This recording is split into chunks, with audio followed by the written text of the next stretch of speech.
Welcome back to my YouTube channel. जैसा कि आप लोग बेटा देख रहे हैं, आज का जो हमारा टॉपिक है वो रहने वाला है बाइनोमियल थ्योरम यानी द्विपद प्रमेय, यानी एक ऐसी थ्योरम जिसमें पदों की संख्या सिर्फ दो रहने वाली है और हम उसे x प्लस वाई की फॉर्म में डिनोट करते हैं। इसको हम लोग बोलते हैं हिंदी में द्विपद प्रमेय। कुछ क्वेश्चंस करेंगे शॉर्टकट के साथ और देखेंगे कि उनके कैसे कैसे हम लोग फंडे हैं और उन फंडों के हिसाब से ही हम लोग आगे बढ़ेंगे। लेकिन सबसे पहले स्टार्टिंग जो करेंगे वो सबसे पहले वो होती है स्टार्टिंग हमारी x प्लस ए होल पावर n, यानी जो बेसिक हमारा इसका एक्सपेंशन है उसको तो हमें आना ही चाहिए। है NC0 x, यानी ये बेटा होती है फर्स्ट टर्म और ये वाली होती है सेकेंड टर्म। ठीक, तो फर्स्ट टर्म पर पावर आती है n माइनस r होती है एक्चुअली, लेकिन हम फिलहाल आपको जो समझाने के लिए बताएंगे वो a की पावर में हम लोग, यानी x में तो ऊपर वाला आएगा और जो अगली टर्म होगी उसमें r वाली टर्म आएगी। ठीक है, अगली बार आपको और क्लियर हो जाएगा। NC1 x की पावर, यहां पे आप ध्यान से देखिएगा इस चीज को, n माइनस 1 और a की पावर नीचे कितना है 1। ठीक है, आगे बढ़ेंगे हम लोग। NC2 x की पावर n माइनस 2 a की power 2 plus dot dot dot dot dot plus NCR x की power n minus r a की power r plus dot dot dot NCN x की power n minus n a की power n। अब इसमें कुछ गौर करने वाली बातें होती हैं, उनको हमें बेटा गौर करना होगा। सबसे पहला जो बात होती है वो होती है पदों की संख्या। क्या होती है? पदों की संख्या। पदों की संख्या हमेशा जितनी पावर होगी उससे एक ज्यादा होगी, यानी इसमें होगी n+1। फॉर एग्जाम्पल मैं आपसे कहूं x प्लस वाई का होल स्क्वायर, तो इसमें पदों की संख्या कितनी हो जाएगी? n+1 के हिसाब से 3 हो जाएगी। अब आप कहेंगे कैसे हो जाएगी? देखिएगा, x square plus 2xy plus y square, कितने पद हैं? 1 2 3। तो ये इसका एक छोटा सा एग्जाम्पल हो गया जो आपको समझाने के लिए है। इसके बाद इसमें कुछ गौर करने की बातें हैं कि अगर आप पहली टर्म की बात करें बेटा, चाहे आप सेकंड टर्म की बात करें, यानी पहली टर्म की बात करें चाहे सेकंड टर्म की बात करें, इनके जो घाते हैं यानी पावर है उनका जो योग है वो हमेशा n ही होना चाहिए। इसका ध्यान रखेंगे। अब आप देखिए, इन सबको आप जोड़ के देखिए, -1 से 1 कट जाएगा, n ही रहेगा, यानी जो पावर है वही रहना चाहिए। n में आप इसको ऐड करिए 0 को, n ही रहेगा। ठीक है, इसी तरीके से आप इस चीज को बड़ा ध्यान से देखेंगे। इसको चेक करेंगे n रहेगा, इसको चेक करेंगे n रहेगा, इसको चेक करेंगे n रहेगा। अब इसमें जो सबसे महत्वपूर्ण टर्म है वो कौन सी टर्म है? वो है ये वाली टर्म, यानी 90% क्वेश्चन एग्जाम में आपके इसी टर्म से आएंगे। इस टर्म को हम क्या बोलते हैं बेटा? इस टर्म को हम बोलते हैं TR+1th टर्म। आपसे जरूर क्वेश्चन एग्जाम में ऐसा हो ही नहीं सकता कि आपसे वो क्वेश्चन पुट ना करे। TR+1th term is equals to, formula याद रखिएगा, बीच की चीज है ये, ना इधर की ना उधर की, ये बीच की चीज है। NCR x to the power n minus r a to the power r। तो इसको आप लोगों को लर्न कर लेना है पूरी तरीके से कि किस तरीके से आपको इससे क्वेश्चन पूछा जाएगा। वो आपसे पूछ सकता है कि इसके विस्तार में या एक्सपेंशन में कोई भी क्वेश्चन, अभी मैं आपको क्वेश्चन कराने जा रहा हूं, लेकिन वो सारे क्वेश्चन शॉर्टकट से होंगे, मैं लॉन्ग कट से नहीं कराऊंगा, लेकिन ये 12th के पॉइंट ऑफ व्यू से बहुत ही इंपॉर्टेंट फॉर्मूला है। अब मैं इसको रफ करूंगा, कुछ क्वेश्चंस लूंगा, इसके बाद हम कुछ और चीजें आगे बढ़ेंगे। आप नोट करिए इसको। चलिए आगे बढ़ेंगे इसमें, और आगे है पास्कल्स ट्राइंगल। पास्कल्स ट्राइंगल आपको बनाना आना चाहिए, क्योंकि यही इसका बेसिक कॉन्सेप्ट भी है और आपको ये समझना पड़ेगा।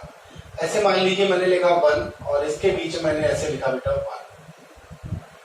अब आप इन दोनों को ऐड करिए, यहां पर आ गया 2, इन दोनों को ऐड करने पर 2, और इधर उधर आप क्या लिखेंगे 1 लिखेंगे, ठीक है।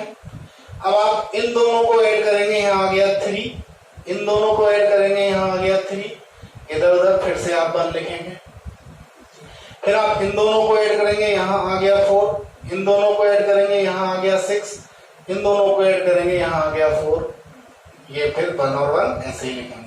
और आप बढ़ाना चाहें तो इधर आ गया 5, 10, 10, 5, फिर से 1। तो ये हमारा ट्री मेथड भी कहलाता है और इसको हम पास्कल्स ट्राइंगल भी कहते हैं। हालांकि अभी आपके समझ में उतना अच्छा नहीं आ रहा होगा, लेकिन जब मैं आपको इसके एग्जाम्पल देने जाऊंगा अभी, तब आपको और क्लियर हो जाएगा। मैं बेटा एक इसके आगे एक छोटा सा एरो लगा के लिखूंगा x प्लस वाई की होल पावर 0। आप किसी की भी होल पावर 0 करते हैं बेटा बनाता है। अगले वाले के आगे लिखूंगा, मैं पेन चेंज कर लेता हूं।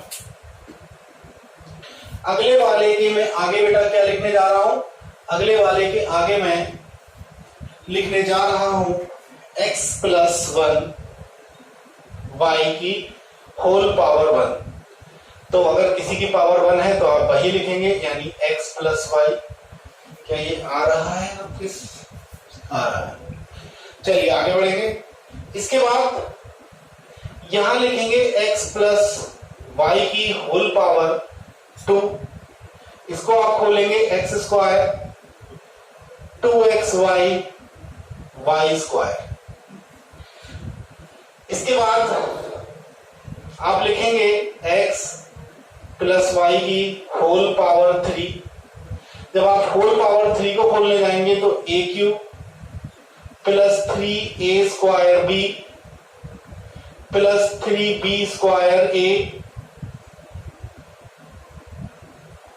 और प्लस बेटा y का क्यूब।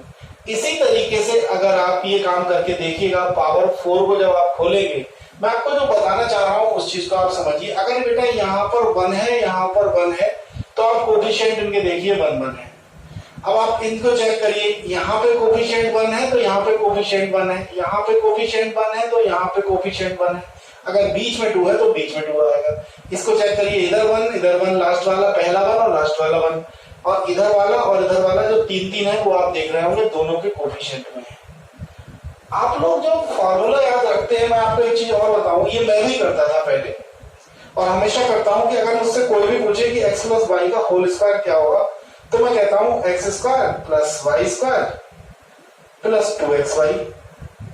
और एक्चुअली ऐसा नहीं है कि ये गलत है, लेकिन जब भी आप बेटा किसी भी बुक में देखेंगे, किसी भी बुक में देखेंगे, आपको ऐसे लिखा हुआ नहीं मिलेगा फॉर्मूला। आपको फॉर्मूला लिखा हुआ मिलेगा x square plus 2xy plus y square. तो वो उसके पीछे रीजन यही है, बाइनोमियल का रीजन है। आज आपको ये बात समझ में आ गई होगी कि आखिर बीच में हम लोग क्यों लिखते हैं और इधर उधर हम लोग x और y क्यों लिखते हैं। तो इसको सभी बच्चे नोट करेंगे, फिर आगे बढ़ेंगे हम लोग।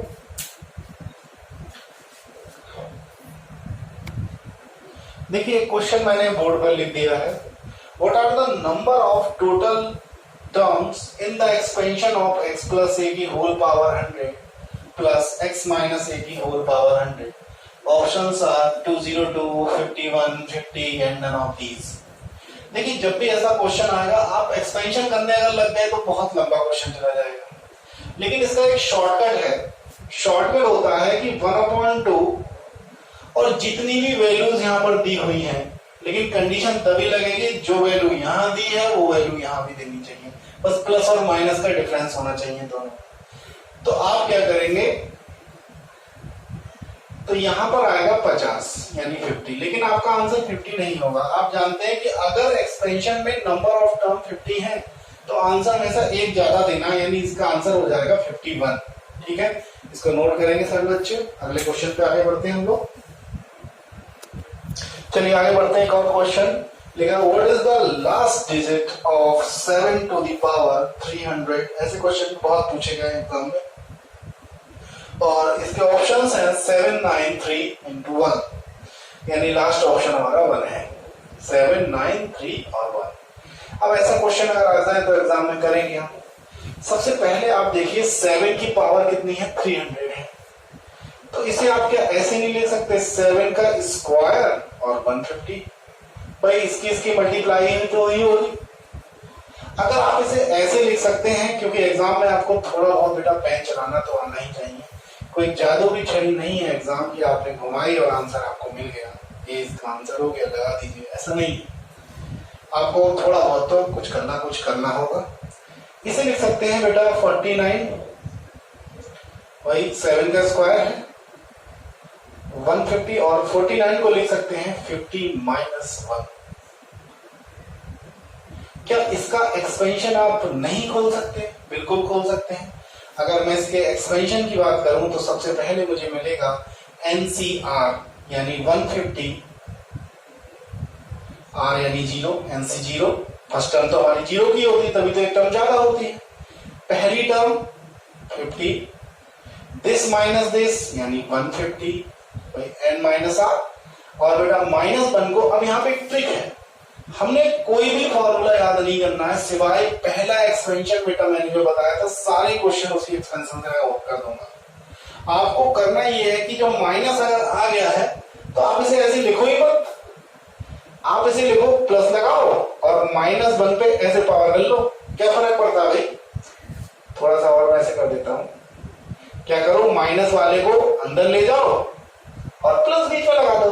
अब बेटा यहां पर क्या होगा, -1 की पावर, यहां लिखने में क्या शर्म है, 0।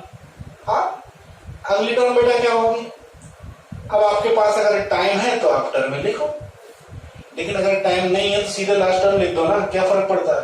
तो डॉट डॉट डॉट डॉट मत लिखो 150 C2 C1 जो भी है। अब आप लिखो लास्ट टर्म कितनी होगी 150 C150 NCN।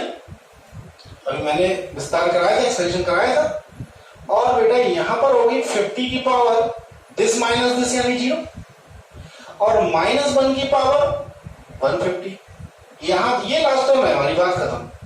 अब क्वेश्चन में पूछा गया है कि लास्ट टर्म क्या होगी। आपको खूब पता है कि NCN हमारा 1 होता है, यानी इसकी वैल्यू कितनी आ गई 1, किसी की पावर 0 वो भी 1, -1 की पावर, पहली बात तो 1 की पावर कुछ भी हो 1 ही रहता है, लेकिन यहाँ पर -1 हमारा पंगा है माइनस, तो माइनस को उठाने के लिए क्या करेंगे, पावर 150, यानी पावर हमारी कैसी है, पावर हमारी सम है यानी इवन है। जब पावर सम होगी तो ये पॉजिटिव हो जाएगा, और पॉजिटिव 1 यानी तीनों 1 की मल्टीप्लाई करने पर भी आएगा तो 1 ही। इसका डी आंसर सही हो जाएगा। नोट करें इसको, अच्छा क्वेश्चन था ये, बहुत बार पूछा गया एग्जाम में। चलिए एक सस्ता सा क्वेश्चन और करते हैं। What is the value of R, R का क्या मान होगा इस एक्सपेंशन में अगर x की पावर 4 के गुणांकी की बात की गई। ऑप्शन है 2, 1, 10 का शॉर्टकट है। अगर मैं इसमें बेटा TR की वैल्यू निकालने चले जाऊं और फार्मूला लगा दूं, क्योंकि माइनस आएगा ये वाला, -1 की पावर R 10 है पावर 10C R-1, पहली टर्म है XY3, और दिस माइनस दिस यानी 10 में से जब मैं इसको सब्ट्रैक्ट करने चला जाऊंगा तो बेटा आएगा 11 माइनस R।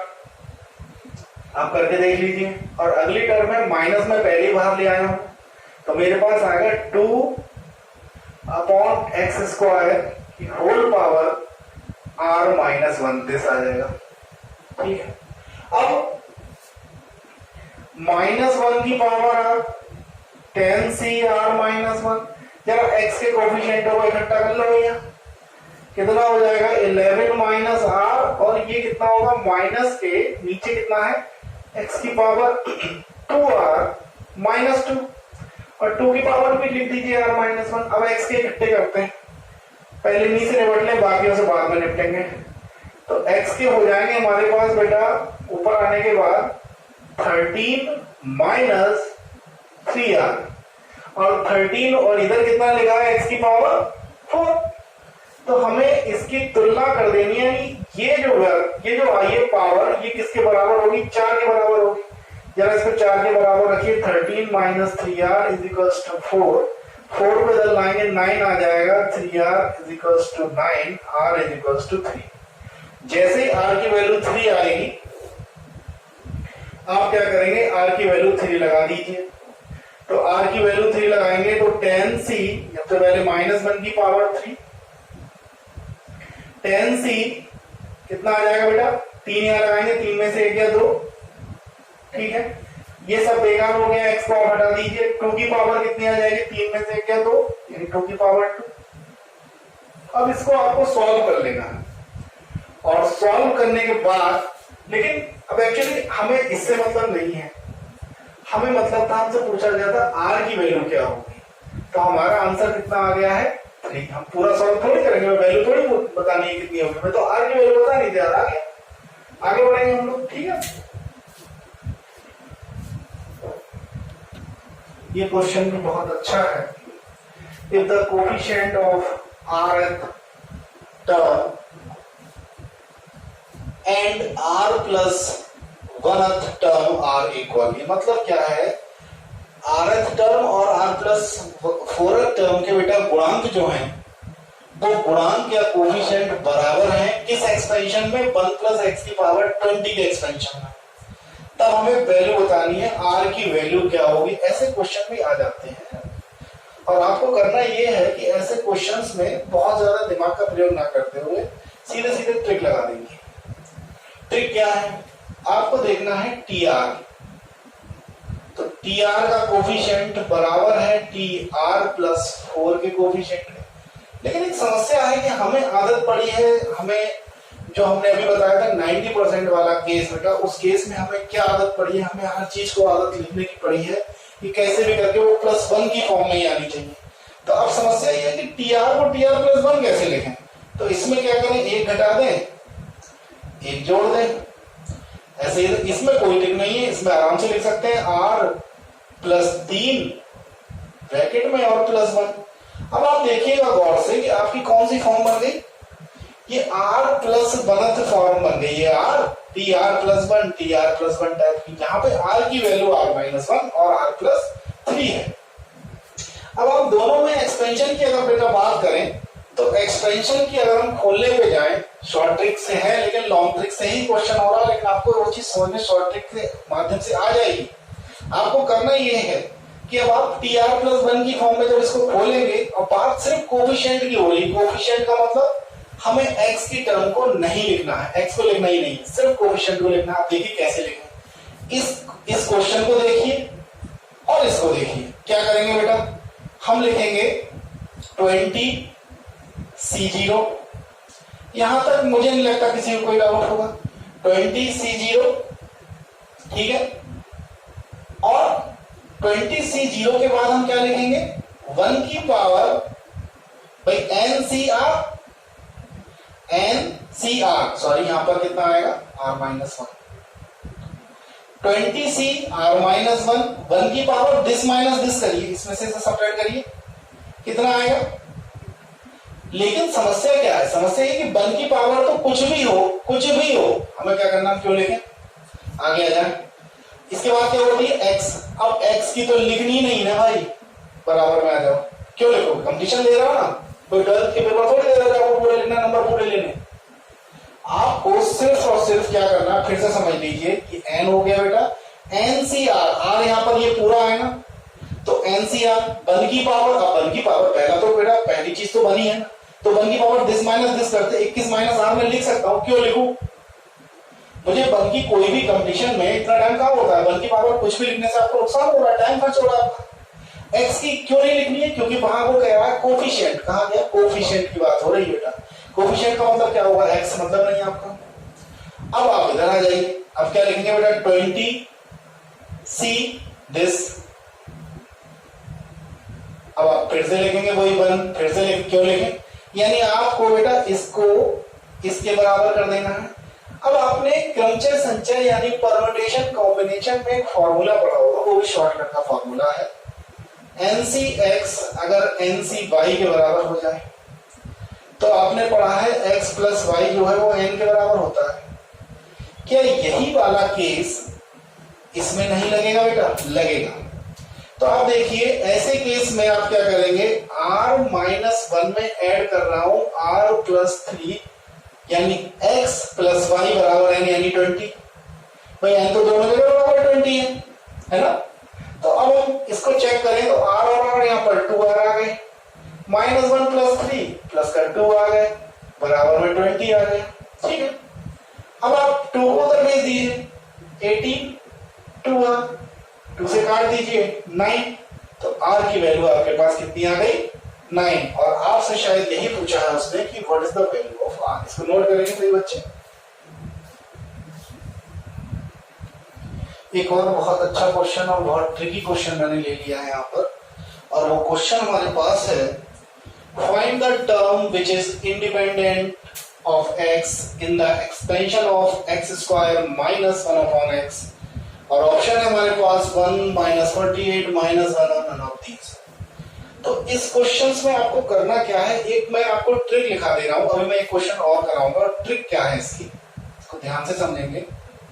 n-r ब्रैकेट में, और यहां पर लिखेंगे जो हमारे पास पहली टर्म की पावर, यानी जो फर्स्ट टर्म है उसकी हमें पावर लिख देनी है। ठीक है, प्लस लगाना है, और प्लस लगाने के बाद हम लिखेंगे r, और हम लिखेंगे बेटा सेकेंड टर्म की पावर, और बराबर में 0। इससे हमें क्या मिला करेगा, हमें इससे r मिला करेगा। ये फॉर्मूला आपको लिख देना है कहीं पे। अगर आपके पास ये शॉर्टकट है तो आप इतना जल्दी से इन क्वेश्चंस को कर लेंगे। हालांकि 12th में आप ऐसे करा भी ना करें क्योंकि आपके नंबर कट सकते हैं, लेकिन जब कंप्लीशन दे रहे हैं तो आप निश्चित रूप से इसको करेंगे ही करेंगे। अब देखिए मैं इसको लगा रहा हूं n-r। ठीक है, वहां क्वेश्चन में कमी रह गई है, यहां पर 9 है बेटा n की वैल्यू। ठीक है, कितनी है, तो मैं यहाँ पे 9 लगा दे रहा, क्योंकि वहां पावर तो दी होती है, बाइनोमियल का क्वेश्चन बना, क्वेश्चन नहीं बनेगा। फर्स्ट पावर, अब फर्स्ट पे पावर कितनी है बेटा 2 है, तो आप यहाँ क्या लिखेंगे 2 लिखेंगे, प्लस बीच में है r लिखेंगे। सेकंड पे पावर, ध्यान दीजिएगा सेकंड पे पावर बेटा x में नीचे है ना, तो जब पावर ऊपर जाएगी तो -1 हो जाएगी, बराबर 0।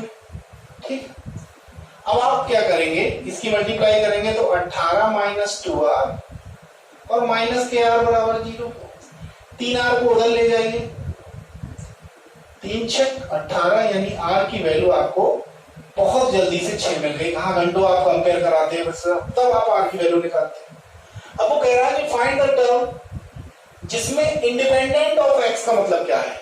आप 12th में पढ़ के आए हो, 11th में पढ़ के आए उस चीज को कि इंडिपेंडेंट ऑफ x का मतलब होता है x की पावर आपकी 0 होनी चाहिए। तो आप वही फॉर्मूला लगाएंगे, कौन सा, tr+1 वाला, NCr x की पावर n-r a की पावर r, n की वैल्यू कितनी है 9c6, x का मतलब क्या है x² है, और x² की पावर कितनी होगी 9 - 6 3। a की वैल्यू कितनी है बेटा -1/x, कितनी पावर है यार 6 है। ठीक, अब सबसे पहला काम क्या करना है, x की जितनी भी चीजें हैं उनको इकट्ठा कर लें, और माइनस बेटा खत्म हो जाएगा, पावर इवन है। दूसरा NC-n-r का फॉर्मूला मैं आपको अभी बता दूंगा, अभी मैं इसको ऐसे ही लिखकर रख दे रहा हूं। तो यहां पर कितनी हो गई पावर 6 हो गई बेटा, और नीचे से कितनी आई, वो भी 6 आई, तो 6 - 6 वो पैसे ही 0 हो गया। ठीक है, तो ऐसे केस में जब ये 0 हो गया तो हमें केवल किसे खोलना है 9c6, यही तो खोलना है, इसको हम अभी आगे बढ़ाते हैं। हाँ तो आगे बढ़ाते हैं इसको। तो 9C6 को बेटा मैं आपको समझा दूं क्या होता है एक्चुअली। 9C6 का हम फॉर्मूला यहां पर अगर पावर बढ़ जाए तो हम इसे छोटा कैसे करें, तो 9C3 लिख सकते हैं, यानी इसमें से सब्ट्रैक्ट कर दो 9 - 6 3। अब हमें केवल इसको शॉर्टकट लगाना है। 9 को 3 बार कम करेंगे, 9 × 8 × 7 और 3 को लिखेंगे 1 2 3 मल्टीप्लाई में 2 से काट देंगे हम 4 और इसे काट देंगे बेटा 3। तो 3 चौक 12 7 84 इसका आंसर है। और 84 का मतलब कोई भी ऑप्शन नहीं है, नन ऑफ दीज आप लगा देंगे। ठीक है, इसको नोट करेंगे हम लोग।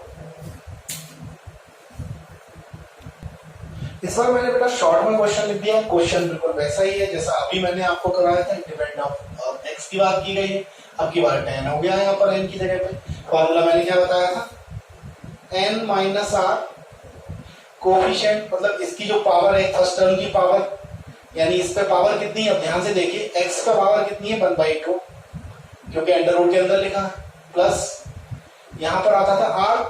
सेकेंड टर्म पे पावर कितनी है, अब देखिए यहाँ पर x की पावर 2 है, ऊपर जाने के बाद क्या होगी माइनस कर दो। अब बराबर क्या कर लेते थे 0। मैंने कौन सा फॉर्मूला लगाया, n - r, पहला जो लिखा है उसकी पावर, दूसरा r + r, दूसरा जो लिखा है उसकी पावर, लेकिन ऊपर ले जाके ध्यान रखिएगा। इसको सॉल्व करेंगे हम लोग। तो जब हम सॉल्व करेंगे तो कितना आएगा बेटा, अगर आप 2 एलसीएम ले लीजिए, जब 2 एलसीएम लेंगे तो n - r प्लस, लेकिन ये जो माइनस है वो क्या कर देगा, इसको माइनस कर देगा।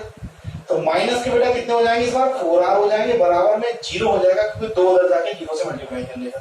तो ये कितना हो जाएगा 5r, यानी n बराबर 5r। तो r की जो वैल्यू आ गई वो आ गई n/5। कोई नहीं, आने दीजिए। लेकिन एक चीज और है, n की वैल्यू तो दे रखी है, बस लास्ट में लगा दीजिए। तो यहाँ पर कितनी आ गई r की वैल्यू 2 आ गई।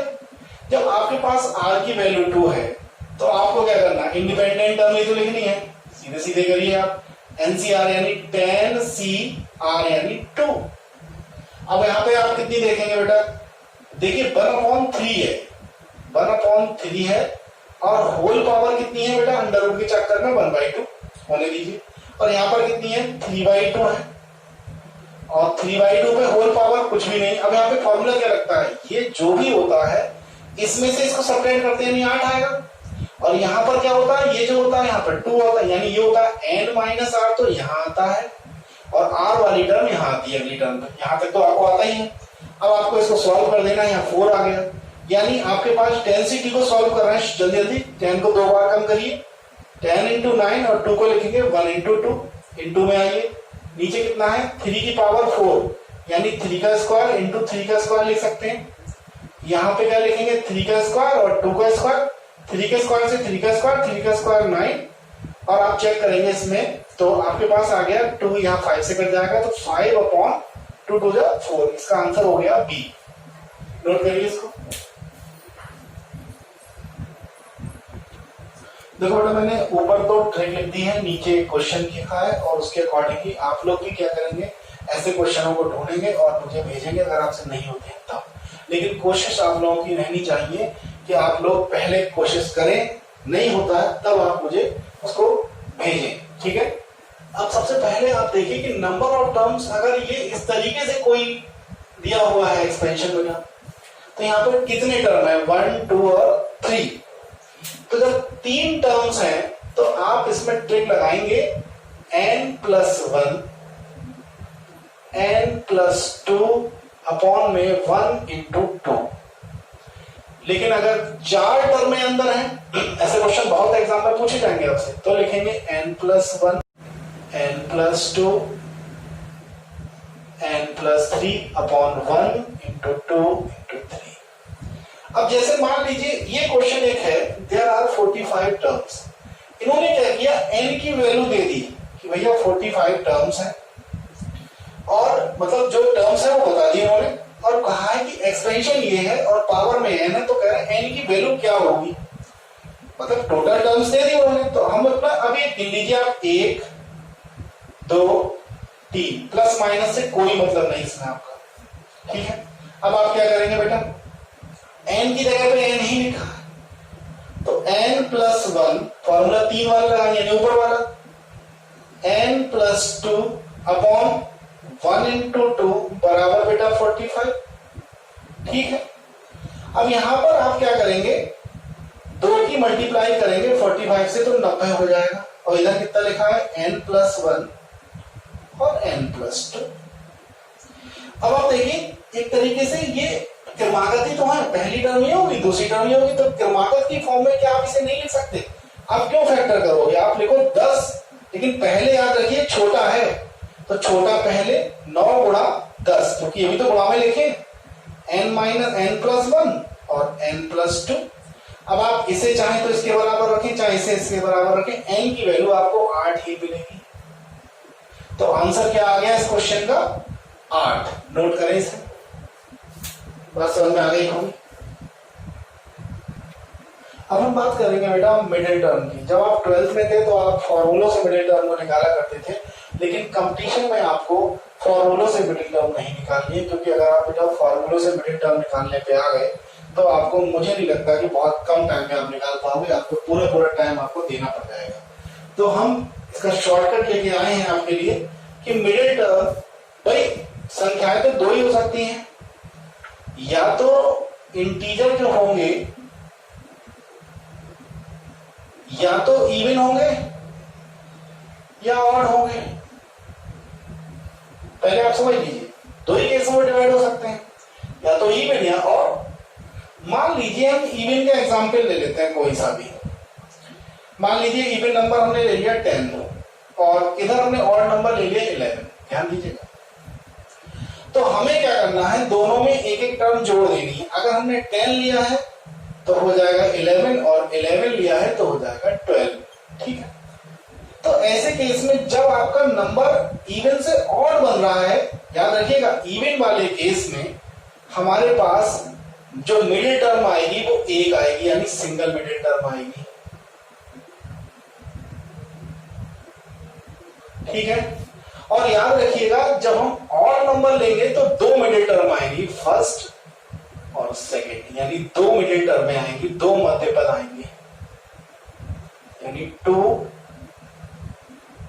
मिडिल टर्म, यानी 2 मिडिल टर्म आएंगी। अब आप देखिए कैसे, आपको शॉर्टकट लगाना है। जैसे अगर मान लीजिए यहां पर 11 लिख दिया बेटा, तो आप क्या करें, 5 इधर लिखें, 5 इधर लिखें और यहां 6 रख दें, यानी 6 टर्म आपकी मिडिल टर्म हो गई। इसको बोलेंगे T6, लिखा जाएगा T5 प्लस 1। एक ही बार में सब बता देना।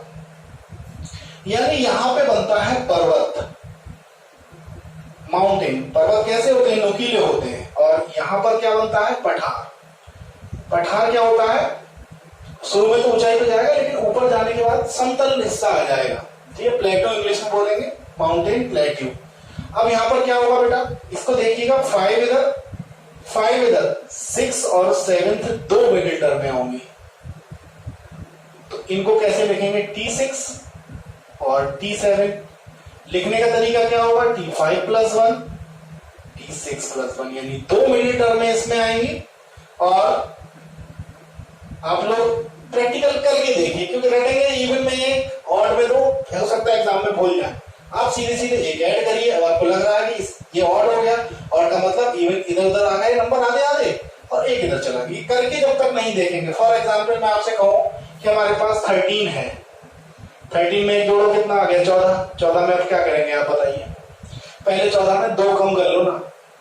अब 14 में आप, ट्रिक क्या है, जब आप इस केस में फंस जाओ तो आप 2 कम कर लो। 2 कम करेंगे ना, कितने रह गए, 10, 5 इधर दे दिए। इसमें 2 कम करो, कितने रह गए, 12, 6 इधर 6 इधर। मिडिल टर्म कितनी हो गई, 7 और 8। फॉर एग्जाम्पल मैं ले लूं 49, मान लीजिए 49 में 1 ऐड करो 50। अब 50 में 2 कम करो 48, 48 के आधे करो 24 इधर 24 इधर, 25 और 26 में मिडिल टर्म हो गई। तो कितना आसान है। और अगर इवन वाला ले ले, मान लीजिए हमने 50 ले लिया, 50 में ऐड करा 51, तो ये बड़ा आसान है। 1 कम करो, 1 कम करेंगे 50, उसका आधा करो, यानी 25 इधर 25 इधर, और यहाँ पे 26 में मिडिल टर्म हो गई। तो ये ज्यादा आसान है, ये थोड़ा सा टफ कुछ भी नहीं है, बस आपके दिमाग में फंसने के ऊपर है। आगे बढ़ेंगे हम लोग, क्वेश्चन करेंगे। चलिए 2 क्वेश्चन मैंने जल्दी जल्दी मिडिल टर्म पे लिख दिए हैं, आप लोग इसको जल्दी जल्दी करेंगे। सबसे पहले नजर डालते हैं एन कितना है, इवन है या ऑड? इवन है। एक जोड़िए 11, एक कम करिए 5 इधर 5 इधर, मिडिल टर्म कौन सी हो गई 6, पास समझ में आ गई। तो यहाँ पर मिडिल टर्म हो गई 6 हमारे पास, तो हम लिखेंगे T6 और T6 को लिखा कैसे जाए बेटा T5 प्लस 1। ये जरूर करिएगा वरना गलत हो जाएगा क्वेश्चन।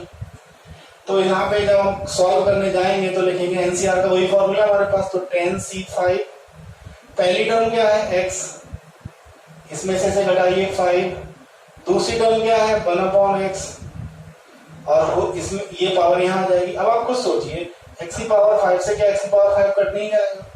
आप याद रखिएगा जब भी यहाँ दोनों पावर बराबर हो आप लिखो ही मत आगे की टर्म में, सीधे सीधे यही आंसर हो जाएगा और ये आंसर बी हो गया है। अगले पे आइए, कह रहे हैं फाइंड द कोफिशिएंट। क्वेश्चन को ध्यान से पढ़ लीजिएगा, मैंने भी नहीं पढ़ा, मैंने कोफिशिएंट बाद में लिखा है।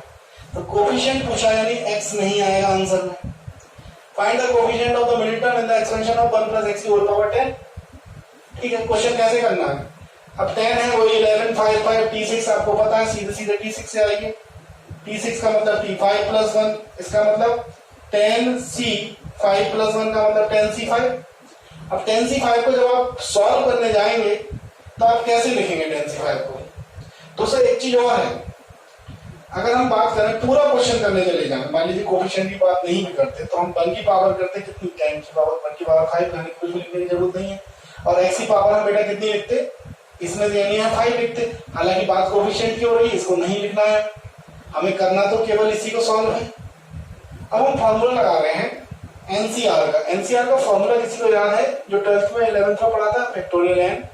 फैक्टोरियल n माइनस r और फैक्टोरियल r, याद है क्या? तो यहाँ पर जब 10C5 का फॉर्मूला, क्योंकि क्वेश्चन बेटा फॉर्मूले जो आंसर आपने जो लिखे हुए हैं इसमें वो फैक्टोरियल की फॉर्म में लिखे हैं, तो आपको शॉर्टकट नहीं लगाना, वैल्यू नहीं देनी है आपको। तो जरा शॉर्टकट लगाइए, सॉरी लॉन्ग कट लगाइए, इसका फॉर्मूला लगाइए। तो फैक्टोरियल 10 में से 5 गया फैक्टोरियल 5, और यहाँ पर r की वैल्यू फैक्टोरियल 5। अब इसमें से कौन सा आंसर आपका सही लग रहा है? ये तो नहीं होगा, बी हो जाएगा क्योंकि फैक्टोरियल 5 का होल स्क्वायर आ रहा है ये। तो इसका आंसर क्या हो गया? बी हो गया। इसे आप नोट करें। आगे बढ़ेंगे हम लोग। मिडिल टर्म का एक और क्वेश्चन मैंने बेटा लिख दिया है, इसको जरा ध्यान से देखिए। इस बार क्वेश्चन में मैंने यहाँ पे 18 कर दिया था, इसलिए करना पड़ा क्योंकि दोनों बार क्वेश्चन 10 के हो गए थे। आप लोग सोच रहे हो एक ही बार क्यों कर दिया, तो चलिए 18 वाला क्वेश्चन करते हैं। 18 में एक जोड़ेंगे कितना आएगा 19। अब 19 में जब हम एक कम करेंगे कितना आएगा 18, यानी 9 इधर 10 मीटर, यानी यहाँ पर लिखेंगे T10।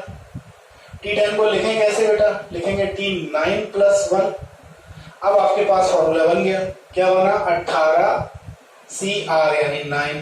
ठीक है, अब यहाँ पे पेज है 18 से 9 दो आंसर है, ये भी है, ये भी प्लस और माइनस। तो आपको एक चीज नोटिस करनी होगी यहाँ पर, जब आप, हालांकि बात मिडिल टर्म की कर रहे हैं लेकिन थोड़ा सा क्वेश्चन को आगे बढ़ाएंगे। यहाँ पे आता है दिस माइनस दिस यानी 9, और यहाँ पर आता है -1/x की पावर ये 9 पूरा। हालांकि x की पावर 9 से x की पावर 9 कटेगा, लेकिन इसका क्या करोगे? वो तो वैल्यू है, ऑड है, तो आंसर आएगा -18 से 9 यानी बी सही हो जाएगा इसका। इन पे डाउट आएगा आपका, इसको जरा ध्यान से समझ के करिएगा। आगे बढ़ेंगे हम लोग। दो क्वेश्चन बेटा मैंने और लिख लिए हैं और इनका आपको बड़ा ही शॉर्टकट के हिसाब से, एक तो क्वेश्चन ये आपको बहुत एग्जाम में टफ लगेगा और छोड़ने का मन करेगा, लेकिन छोड़ेंगे नहीं ऐसे क्वेश्चन को। आप लोगों को करना ये है कि ऐसे क्वेश्चन जब भी आते हैं तो आप कोई वैल्यू ले लीजिए। फॉर एग्जाम्पल आपने क्या करना है, मैंने दो क्वेश्चन मैंने और लिख दिए हैं और इन क्वेश्चंस में आप लोग देखेंगे बेटा इस तरीके से लिखा हुआ है, और यहाँ पर अगर कुछ भी ना लिखा हो, जैसे मान लीजिए ऐसे मैं 1 पॉइंट आ दे रहा हूँ, मैंने ये 1 लिख दिया, लेकिन यहाँ पर अगर कुछ भी ना हो तो ऊपर आप अंडरस्टूड 1 मान लेंगे, सब में सी के ऊपर 1, जैसे NC0 NC2 NC1। तो अब ऐसे क्वेश्चन में हमने क्या किया, शुरू के बेटा दो मैंने टर्म ले ली है। तो अब ऐसे क्वेश्चन में आप करेंगे क्या, ऐसे क्वेश्चन में आप लोग वैल्यू मान लेंगे। सपोज आपने n की वैल्यू 1 और r की वैल्यू आपने 0 ले ली अपने मन से, तो चारों ऑप्शन में हम रखेंगे, पहली चीज। दूसरी चीज हम क्या करेंगे, पहली दो टर्मों में हम रखा करेंगे ऐसे केस में। ठीक है, रखिए जरा C0, मैंने आपसे कहा ऊपर आप क्या मान लेंगे अपने मन से 1, कुछ भी नहीं है तो 1 होता है, याद रखिए। अब यहाँ पर r 0 है तो 1C0 प्लस 1C1, फिर से देखिए 1 1 1, मैं सब में 1 कर दे रहा हूँ, ठीक है, तो अब यहाँ पर जब आप लगाएंगे आर की वैल्यू 0 तो यहाँ पे भी 1c1 आएगा। अब इसकी वैल्यू लगाई, किसी के नीचे 0 यानी 1, किसी के नीचे 0 1 यानी 1 हो गया, यानी ये पूरी चीज 1 हो गई, प्लस एनसीएन की वैल्यू 1, एनसीएन 1 into 1 1 यानी ओवरऑल आपके पास आ गया 2। अब आप अगर n की वैल्यू 1 और r की वैल्यू 0 लगाने से सारे ऑप्शन में किसी ऑप्शन में भी 2 आ जाता है तो आप सही हो जाएंगे। पहला ऑप्शन लीजिए 2, n की वैल्यू 1, हटाइए इसको, n माइनस 0 यानी 1 माइनस 0, हटा देंगे इसको, और n की वैल्यू कितनी है 1 और r की वैल्यू कितनी है 0 यानी 1। आप सब जानते हैं फैक्टोरियल 2 कितना होगा 2 और फैक्टोरियल 1 1 होता है, यानी ओवरऑल कितना आ गया 2, यानी पहला ही ऑप्शन हमारा सही हो जाएगा। बाकी आप चेक कर लीजिएगा। दूसरा क्वेश्चन बहुत अच्छा क्वेश्चन है, what is the sum of the coefficient of the last 8 term in the expansion of 1 plus x की होल पावर 15। बेटा टोटल टर्म में कितनी होंगी, 15 दिया हुआ है n की वैल्यू, 16 होंगी टोटल टर्म। तो एक आपको मैं फॉर्मूला बता दे रहा हूं, nc0, ये थोड़ा सा एक्सप्रेशन आपको याद रखने पड़ेंगे, nc1 nc2 nc3 nc4 dot dot dot ncn बराबर होता है फॉर्मूला 2 की पावर n। ध्यान दीजिएगा। अब यहां पर क्या है, यहां पर हमारे पास 15 है तो हम क्या लिखेंगे 15c0 15c1 15c2 dot dot dot dot 15c15 बराबर 2 की पावर 15। यहां तक सबकी समझ में आ गया होगा। वो कह रहा है अंतिम 8 पदों का योग, यानी sum of the coefficient of last 8 term. Total term में 16 है तो आप ऐसा नहीं कर सकते, इसमें 2 कॉमन ले लें और सारी टर्म सिंगल कर दे, यानी 8 से शुरू करें, 15c8 plus 15c9 plus 15c10 dot dot dot 15c15। अरे कुछ सोचो आप, अभी भी तो 8 टर्म है और 8 दूनी 16, 2 आपने मान ले ली। आप जानते हैं कि NCN फॉर्मूला मैं लिख दे रहा हूं, NCR बराबर होता है NCN माइनस R। इस कारण से हम क्या कर सकते हैं, बाकी लास्ट की वैल्यूज को हम डबल कर सकते हैं। ठीक है, अब आपको बताएं, और एक चीज मैं आपको और बता दूं, इवन और ऑड टर्म में बराबर होती है, वो अलग हम केस बताएंगे आगे वीडियो में। अब बराबर में लिखेंगे 2 की पावर 15, अगर आप 2 को नीचे लाएंगे और एक टर्म कम करेंगे तो आंसर आ जाएगा 2 की पावर 14। तो यही आज हमारा लास्ट क्वेश्चन था। इसके बाद अगर कोशिश करूंगा मैं एक और वीडियो आपको बाइनोमियल की दूं, उसमें मैं कुछ और क्वेश्चंस आपको बढ़िया बढ़िया छाट के कराऊंगा। हमारा प्रयास आपको कैसा लग रहा है, वीडियो देखने के लिए आपका बहुत बहुत धन्यवाद।